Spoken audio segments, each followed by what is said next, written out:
ప్రధానిగా మూడోసారి బాధ్యతలు స్వీకరించాక మోదీ అధ్యక్షతన జరిగిన తొలి కేబినెట్ భేటీలో కీలక నిర్ణయాలు తీసుకున్నారు. ప్రధానమంత్రి ఆవాస్ యోజన కింద 3 కోట్ల ఇండ్ల నిర్మాణానికి కేబినెట్ పచ్చజెండా ఊపింది.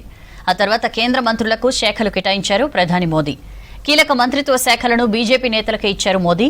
నితిన్ గడ్కరీకి మళ్లీ గతంలో నిర్వహించిన రోడ్డు రవాణా శాఖ, అమిత్ షాకు హోం, రాజ్నాథ్ సింగ్ కు రక్షణ శాఖ, నిర్మలా సీతారామన్ కు ఆర్థిక, కార్పొరేట్ వ్యవహారాలు, జైశంకర్ కు విదేశాంగ శాఖ, పీయూష్ గోయల్ కు వాణిజ్య శాఖ, అశ్విని వైష్ణవ్ కు రైల్వే, సమాచార ప్రసార శాఖ, జేపీ నడ్డా ఆరోగ్య శాఖ, ధర్మేంద్ర ప్రధాన్ విద్యాశాఖలు కేటాయించారు.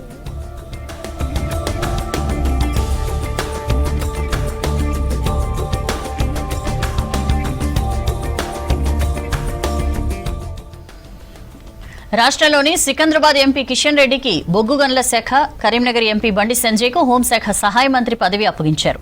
ఇక ఏపీలోని శ్రీకాకుళం ఎంపీ రామ్మోహన్ నాయుడుకు పౌర విమానయాన బాధ్యతలు అప్పగించారు. పెమ్మసాని చంద్రశేఖర్ కు గ్రామీణాభివృద్ధి, కమ్యూనికేషన్ సహాయ శాఖ, భూపతిరాజు శ్రీనివాస్ వర్మకు భారీ పరిశ్రమలు, ఉక్కు శాఖ సహాయ శాఖ కేటాయించారు.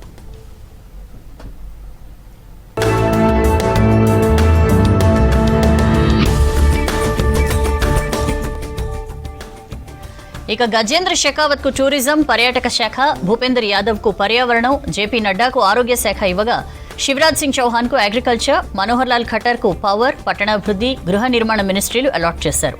హర్దీప్ సింగ్ కు పెట్రోలియం, సహజ వాయువుల శాఖ బాధ్యతలు అప్పగించారు. జ్యుయల్ ఓరం కు గిరిజన వ్యవహారాలు, గిరిరాజ్ సింగ్ కు జౌళి పరిశ్రమ, ప్రహ్లాద్ జోషికి వినియోగదారుల వ్యవహారాలు, ఆహార ప్రజా పంపిణీ, కిరణ్ రిజిజుకు పార్లమెంటరీ, మైనార్టీ శాఖలు కేటాయించారు. అన్నపూర్ణదేవికి మహిళా శిశు సంక్షేమాభివృద్ధి శాఖ బాధ్యతలు అప్పగించారు.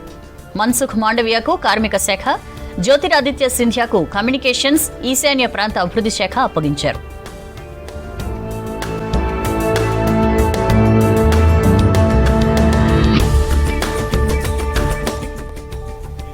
కర్ణాటక మాజీ ముఖ్యమంత్రి కుమారస్వామికి భారీ పరిశ్రమల శాఖ, జీతన్ రామ్ మాంఝీకి మైక్రో, స్మాల్, మీడియం ఎంటర్ప్రైజెస్ శాఖలు కేటాయింపించారు. జేడీయూ నేత లలన్ సింగ్ కు పంచాయతీరాజ్తో పాటు పశు సంవర్ధక శాఖ దక్కింది. అస్సాం మాజీ సీఎం సోనోవాల్ కు ports and shipping, Virendra Kumar కు సామాజిక న్యాయ శాఖ, చిరాగ్ పాశ్వాన్ కు food processing industry, CR Patil కు జలశక్తి శాఖ కేటాయించారు. కేరళ త్రిశూర్ నుంచి ఎంపీగా గెలిచిన సురేష్ గోపికి పెట్రోలియం, టూరిజం సహాయ శాఖ కేటాయించారు.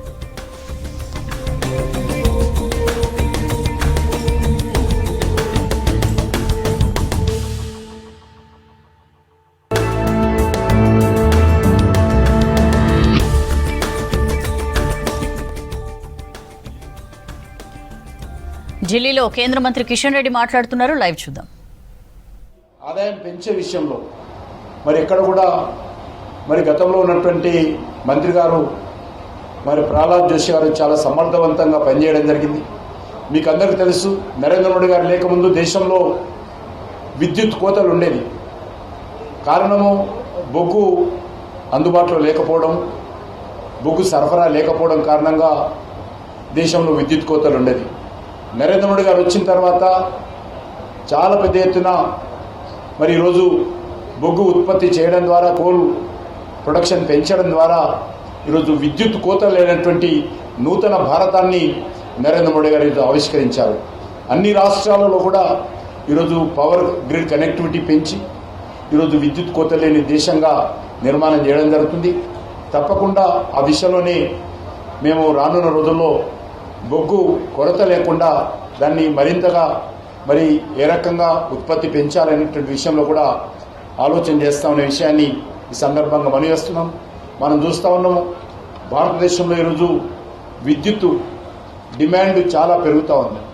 అది అగ్రికల్చర్ సెక్టార్లో కావచ్చు, అదేవిధంగా ఇండస్ట్రీ సెక్టార్లో కావచ్చు, లేక కమర్షియల్ సెక్టార్లో కావచ్చు, రెసిడెన్షియల్ సెక్టార్లో, డొమెస్టిక్ సెక్టార్లో కావచ్చు. ఈ 4 సెక్టార్లో కూడా విద్యుత్ డిమాండ్ రోజు రోజుకు పెరుగుతూ ఉంది. కాబట్టి విద్యుత్ డిమాండ్కి అనుగుణంగా విద్యుత్ మనం సరఫరా చేయాలంటే, విద్యుత్ ఉత్పత్తి చేయాలంటే దానికి కావాల్సినటువంటి బొగ్గును కూడా మనం ఈరోజు మరి ప్రొడక్షన్ పెంచుకోవాల్సినటువంటి అవసరం ఉంది.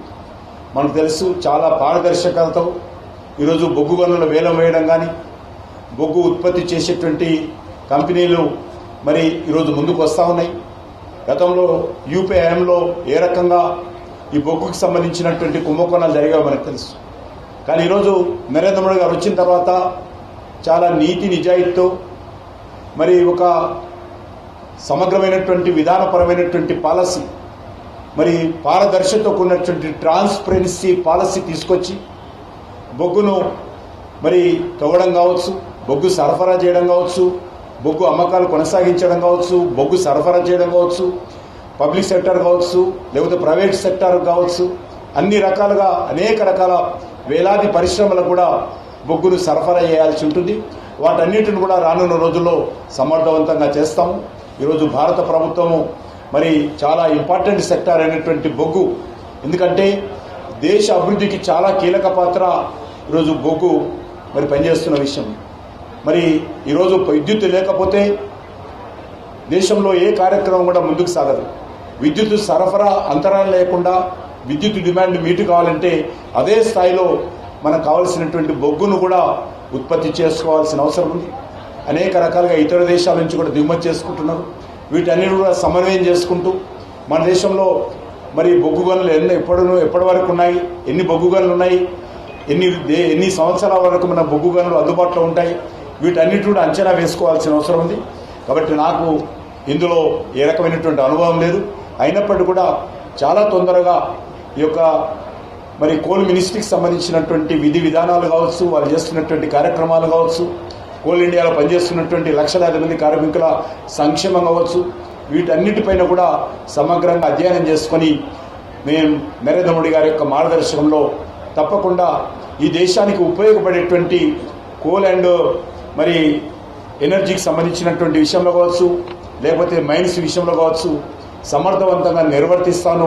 ఒక తెలుగు వాడిగా మరి తెలుగు రాష్ట్రాలకు మంచి పేరు తీసుకొచ్చేటువంటి ప్రయత్నం చేస్తాను అనే విషయాన్ని ఈ సందర్భంగా మనయేస్తూ మరొకసారి నాకు కానీ మన తెలుగు రాష్ట్రాల నుంచి వచ్చినటువంటి మరొక 4 మంత్రులకు కూడా మంచి శాఖలు కేటాయించినందుకు నేను ప్రత్యేకంగా తెలుగు ప్రజానీకం తరఫున ప్రధాని నరేంద్ర మోడీ గారికి హృదయపూర్వకమైనటువంటి ధన్యవాదాలు తెలియజేస్తా ఉన్నాము. తప్పకుండా ఉభయ తెలుగు రాష్ట్రాల అభివృద్ధి కోసం నరేంద్ర మోడీ గారి నాయకత్వంలో మరి అన్ని రకాలుగా ప్రయత్నాలు చేస్తామని చెప్పి సందర్భంగా మనయేస్తూ 12వ తేదీ నాడు ఏదైతే మరి ఆంధ్రప్రదేశ్లో చంద్రబాబు నాయుడు గారు ఏదైతే వాళ్ళ మంత్రిత్వ శాఖలు మంత్రులు ఏదైతే ప్రమాణ స్వీకార కార్యక్రమం ఉంటుందో దానికి భారత ప్రధానమంత్రి గారు కూడా మరి నరేంద్ర మోడీ గారు కూడా రాబోతున్నారు. కాబట్టి తప్పకుండా రానున్న రోజుల్లో ఉభయ తెలుగు రాష్ట్రాలు